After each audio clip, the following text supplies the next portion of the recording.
Sudah dapat ya? Sudah.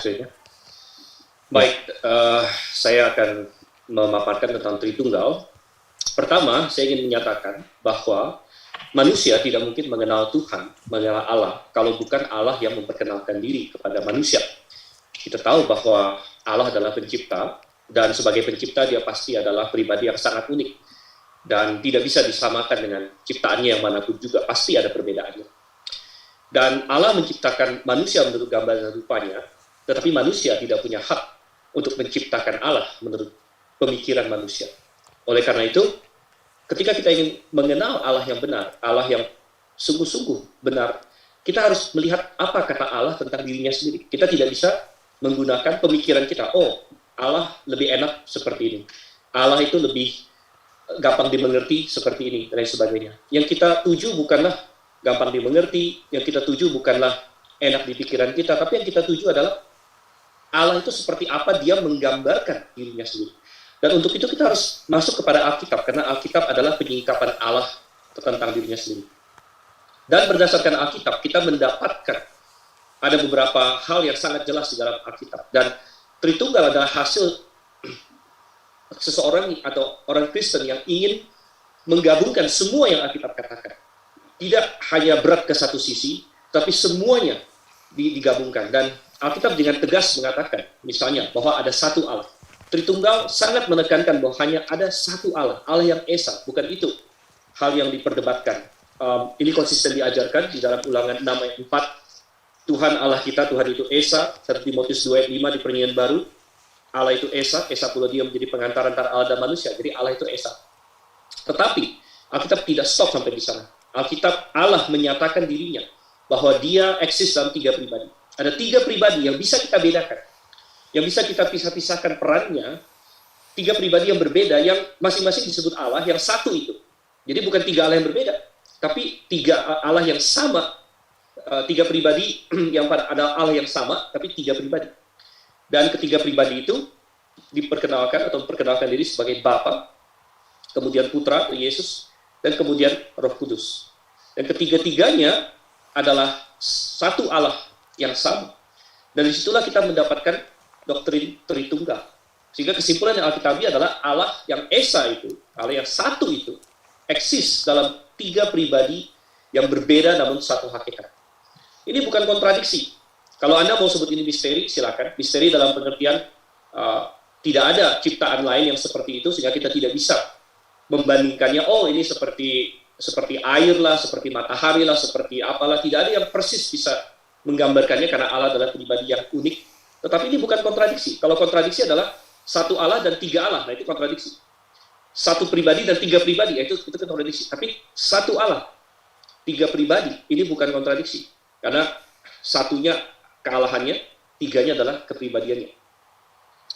Dan doktrin Tritunggal ini adalah doktrin yang menyimpulkan semua yang Alkitab ajarkan. Sangat mudah sekali untuk menekankan sebagian yang Alkitab ajarkan, maka kita bisa jatuh kepada 2 ekstrim yang diwakili oleh teman-teman moderator saya hari ini. Kalau kita terlalu menekankan perbedaan antara pribadi-pribadi Allah, kita akan jatuh kepada subordinationism, di mana ujung-ujungnya nanti ada Allah besar, Allah kecil. Bapa dianggap Allah yang lebih besar, Yesus dianggap sebagai Allah kecil, atau hanya sekedar makhluk ilahi, atau lain sebagainya. Itu karena menekankan sebagian ayat yang membedakan Bapa dengan Yesus Kristus. Gitu. Ayat-ayat itu ada, sebenarnya yang dibedakan bukan kealahannya, tapi dibedakan pribadinya.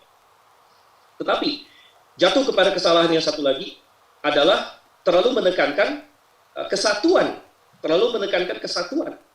Dan ayat-ayat ini ada juga, sebenarnya Alkitab mengajarkan kesatuan antara Yesus dengan Bapanya, tapi kesatuan dalam keilahiannya. Kesatuan di dalam ketritunggalannya. Ya, tetapi jelas bahwa kalau ini terlalu ditekankan tanpa memperhitungkan yang perbedaan-perbedaannya, maka akan jatuh kepada modalisme, mengkolapskan kealahan kepada hanya satu pribadi saja. Ini adalah modalisme atau oneness atau apapun, Sabellianisme dan sebagainya. Topik ini sebenarnya panjang sekali. Kita tidak mungkin bisa membahasnya secara tuntas. Jadi saya hanya akan banyak berfokus kepada masalah Yesus Kristus. Nomor 1, Alkitab jelas mengajarkan Yesus adalah Allah, keilahian Yesus Kristus. Yesus disebut Allah banyak sekali ayatnya. Yohanes 1 ayat 1. Sebenarnya Yohanes 1 ayat 1 ini bertentangan dengan Unitarianisme sekaligus bertentangan dengan modalisme.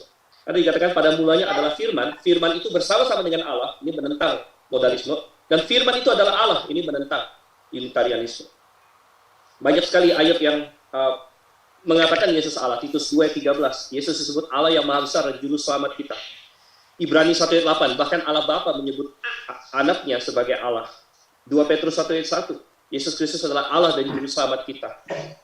Kemudian di dalam Yudas 1 ayat 4 juga, dia disebut sebagai Allah penguasa dan Tuhan kita, Yesus Kristus. Banyak sekali saudara kasih Tuhan. Kita tidak akan mungkin bisa membahas semuanya. Yesus memiliki sifat Allah, dia maha kekal. Dia adalah Alfa dan Omega, tadi sudah disebut juga. Dia imutabilitas, dia tidak berubah. Kalau tadi ditekankan Allah tidak berubah, Yesus Kristus juga tidak berubah. Dikatakan Yesus Kristus sama kemarin, sekarang sampai selama-lamanya. Yesus adalah Yehova. Yehova adalah nama Allah Tritunggal. Jadi Yehova adalah nama Allah Tritunggal. Yehova bisa mengacu kepada Bapa, Yehova bisa mengacu kepada Yesus. Yehova bisa mengacu kepada Roh Kudus. Dan faktanya Yehova ada terlihat di dalam Perjanjian Lama. Ya, padahal Bapa tidak pernah terlihat. Tetapi Yehova terlihat. Siapa Yehova yang terlihat di Perjanjian Lama? Itu adalah Yesus Kristus. Yesus bertindak sebagai Allah. Dia adalah satu-satunya pencipta dan sebagai tadi sudah disebut juga. Kemudian yang sangat jelas sekali Yesus disembah. Yesus sendiri mengajarkan bahwa kita tidak boleh menyembah siapapun selain Allah, dan Yesus disembah. Tetapi selain itu, saya juga ingin menekankan bahwa Alkitab juga menegaskan kepribadian yang terpisah antara putra dengan bapa. Ya, mereka adalah pribadi yang berbeda. Yesus sendiri menegaskan bahwa dia dengan bapaknya adalah dua pribadi yang berbeda, makanya mereka menjadi dua saksi, saudara-saudara. Ya, dua waktunya saksi. Pasti, Bang. Dan kemudian dalam 1 Yohanes 5 itu juga, dengan Roh Kudus mereka menjadi 3 saksi. Jadi itu jelas sekali mengajarkan Tritunggal. Oke. Baik.